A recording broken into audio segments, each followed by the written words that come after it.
Next up, we have John Kimaka.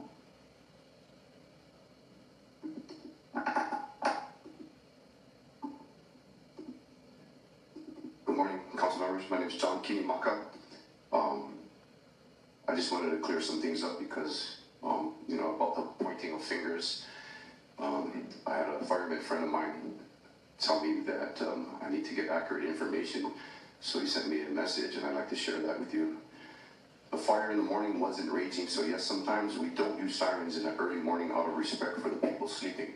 No one needed to be evacuated, and we got there. The fire was contained in the morning. It was out, but there's still many smoldering spots.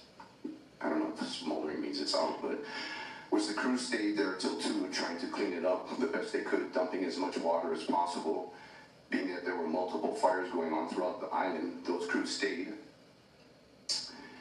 They stayed there. Truex came and cut dozer lines around the fire to ensure it was contained. Obviously it wasn't. I left that morning living on Lahaina Luna Road with my friend Ann that lost her home. And at 5 in the morning, I felt a heavy gust of wind while I was sitting in my car getting ready to leave.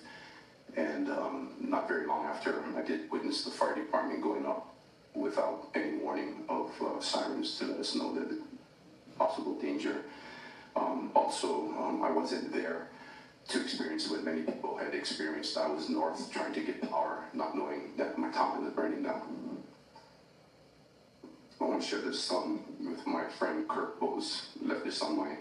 Posted this on my Facebook page. We left our home after we decided to leave on our own at the bottom of Lahaina Luna neighborhood. No sirens, no police or firemen, just left on our own because it was getting scary smoky. Made it out to Lahaina Luna Road through the fire, barely escaped one cop at the intersection waving us into town. Wouldn't allow us to turn either north or south on the highway. Got trapped by the outlet mall trying to turn north on Front Street. Meanwhile, the one policeman at the old truck house turns out was not allowing cars out at all. They had no plan, no communication, no preparation, no common sense either. Nearly killed us twice. Drove then ran south down Front Street while people at Outlet Mall jumped into the water, embers blowing under the car. Made it to 5:05, and 10 minutes later, it all started burning. It's a miracle we are alive. I'm not pissed at the police or firemen. They did the best they could as people, but they are understaffed, underpaid, under-equipped, and poorly led, trained, and prepared for a real emergency. Also, I have a friend that was working at Pro Mana and nobody evacuated her. She decided that the smoke was getting really bad, and she was there at the south end of Front Street. Was denied access to go south where she would have been safe. Was directed by the police to turn around and head back to the death trap in Lahaina.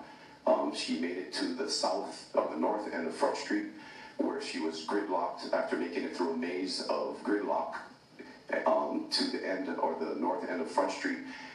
Turned back around towards Pumana. By the time she got back to the other end on the south side of Pumana, the police weren't there. Apparently they wouldn't let anybody through because the power lines were down, but at the same time there were still vehicles coming from Wailuku towards Lahaina. Another thing I'd like to share is that about tourists and them wanting to reopen Lahaina. We don't need tourists helping, as we showed how our community can provide for our own community without government aid from day one. So we should stay away from West Maui. We still have to find the missing. We need to house the displaced. We need to process. We still need to grieve. We need to heal. We still need to find out what went wrong. We need to make a geographical restriction on all car rentals from cruising over to the west side. We still need to prepare for and work on plans and prevention for the next potential disaster. Every government action and inaction since the fire has been a complete failure. We need to stop these government failures at some point. Now is the time. Mahalo. Thank you, Mr. Kimaka. Members, any questions for the testifier? Seeing none, thank you for your testimony.